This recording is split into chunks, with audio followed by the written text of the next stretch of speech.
Welcome back.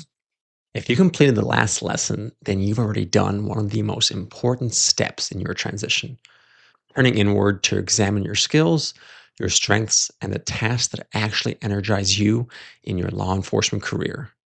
You started to realize that something that most transitioning officers overlook. Your next career path doesn't start with a job title. It starts with what lights you up, what makes you feel effective, accomplished, and even excited to go to work. Today, we're going to take that self awareness and begin connecting it to job opportunities that are actually out there in the private sector. Not to necessarily apply just yet, but to explore with intention and curiosity. Welcome to the How to Explore Civilian Careers lesson, where we are going to focus on how to use job boards as exploration tools, not just for job hunting, but for career discovery.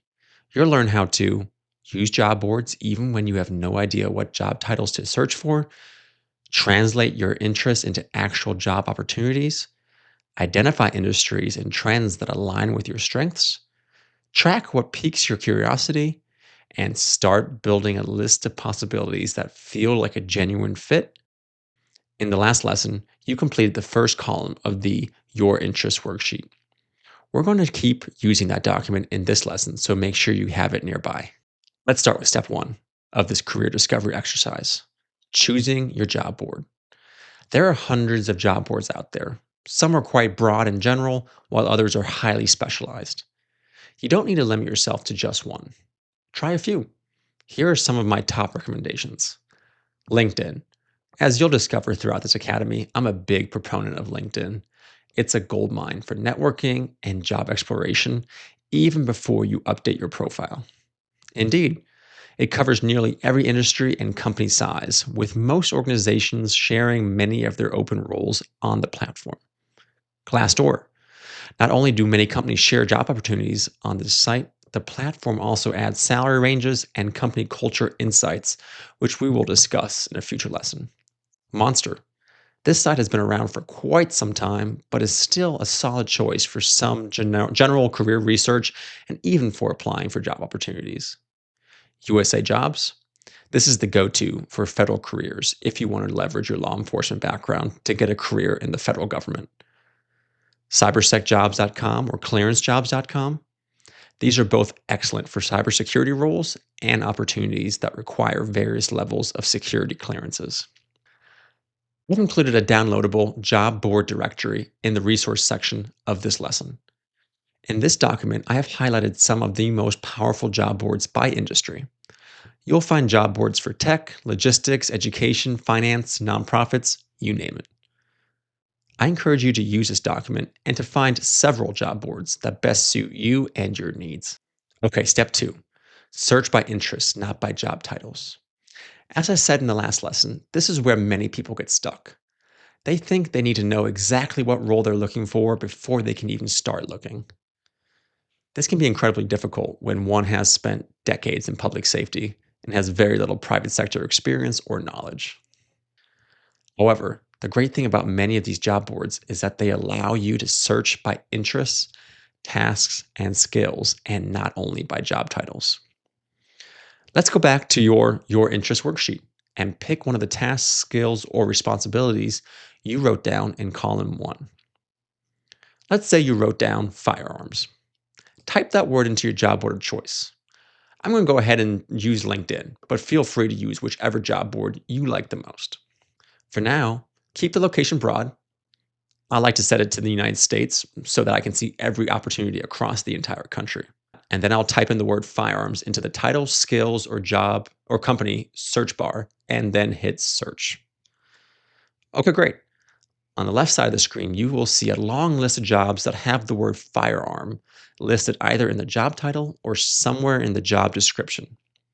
You can see that on this search, there were 263 jobs in the United States that had the word firearms listed. That's a great place to start. Now, step three, track what sparks your curiosity. I want you to start reading through the job openings that show up on your searches. This is not about analyzing whether you're qualified just yet. The company, location, and salary are also not overly critical at this point in time either. This is about intuition. What looks interesting? What makes you pause?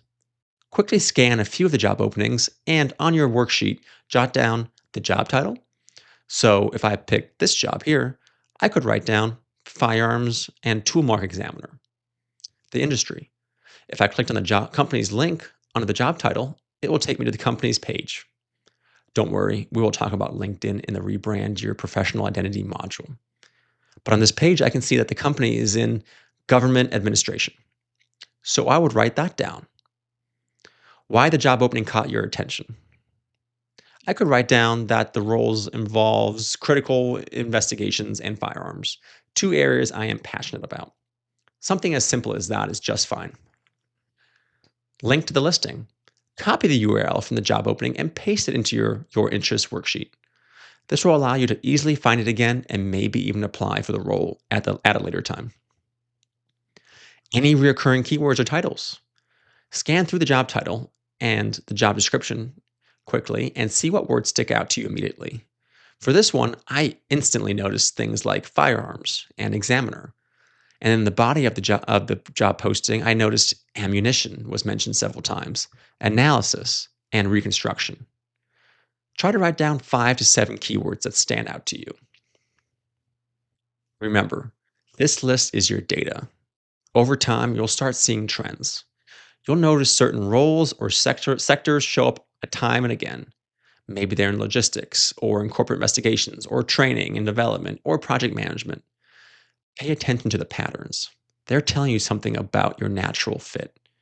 If you're constantly drawn to roles in a specific industry, that could mean you're slowly discovering the direction you want to go in. And that's fantastic news. Here's your hero's tip for this lesson. A single one of your keywords or phrases from the list of interests you could unlock 5 to 10 or even more roles that you had never previously considered. This research can be incredibly powerful and eye-opening if you allow it to be. Okay, on to step 4. Dig into the job description. Let's say a role catches your eye and seems interesting to you. Let's read through the job posting closely and see what it's all about. What are some of the main responsibilities of the role? Does the day-to-day work actually sound interesting to you? What are the skills and requirements the organization is looking for? Write these all down in the qualifications column of your interests worksheet. This role requires 4 years of experience working with firearms.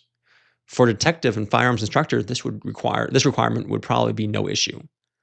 They want someone with experience maintaining chain of custody. Well, that's pretty much all of us, right? In law enforcement, no problem there. National databases, I'm sure you used to use those all the time. Think things like Links, Clear, and other databases we use in our daily law enforcement duties.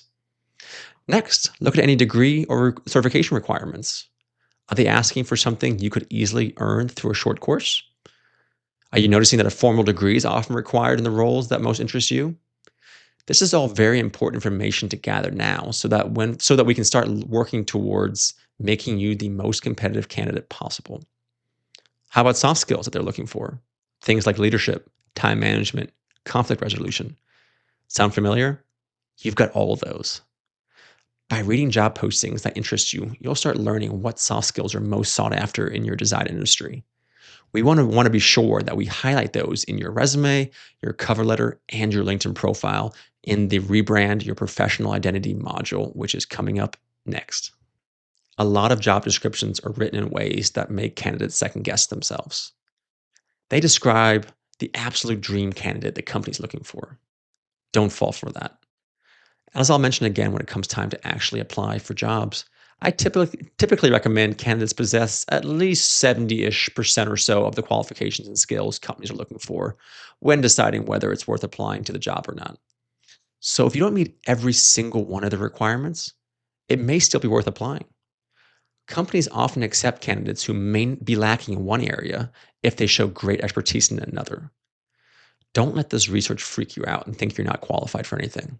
You're doing great, and we will set you up for success when it comes time to apply. Okay, step 5 is simple but crucial. Keep an open mind. You may start this exercise exploring with words like investigations and find roles in insurance, cybersecurity, private sector compliance, or fraud detection, or maybe even in roles in seemingly unrelated industries like human resources and finance. You might explore the word training and find roles in learning and development, corporate onboarding, consulting, public speaking, or community outreach.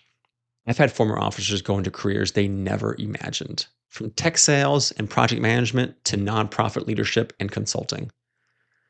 The bridge wasn't a job title, it was a task they loved doing and a willingness to explore how it shows up in other industries.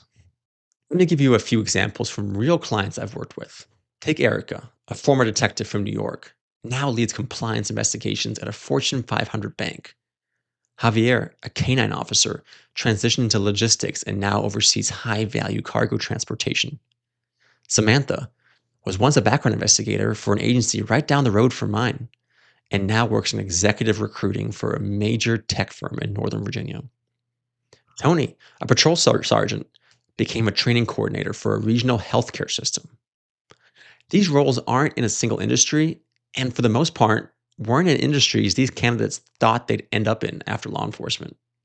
What all these candidates have in common, however, is that each one began with an exploration exercise just like this one. And they found their dream roles in areas they would have never discovered had they started their search with specific job titles in mind, which is the mistake most candidates make. But that won't be the case for you. You'll follow in the footsteps of Erica, Javier, Samantha, and Tony and find roles that actually excite you, not job titles that were thrust upon you by stereotypes or others with limited knowledge about what drives you. All right, you've done the internal work by reflecting on your professional experience and your skill set. Now you're doing the external discovery through this research exercise. This is where real clarity begins to form. So here's your action step for this lesson. Pick 2 to 3 job boards. While I do love LinkedIn, I encourage you to try other ones as well and use multiple job boards so you can see how each one works and maybe discover one you prefer over another. Search for jobs using interests, not titles. Job titles create unnecessary boundaries in your job search process. Interests open up new opportunities you have never previously considered. Track 10 to 15 roles that intrigue you, ones you can actually see yourself doing. Take notes on what you notice in each job opening, the main job duties, the skills, the requirements. Keep building your worksheet by completing the interesting jobs and industries and the qualification columns of the worksheet. In the next lesson, we're going to look at what skills and qualifications these jobs are asking for and show you how to close any gaps and position yourself as a candidate that they've been searching for. This is how you take control of your transition, not with guesswork or pressure, but with structure, clarity, and self leadership. Let's keep going. You're on the right path, and I'll see you on the next lesson.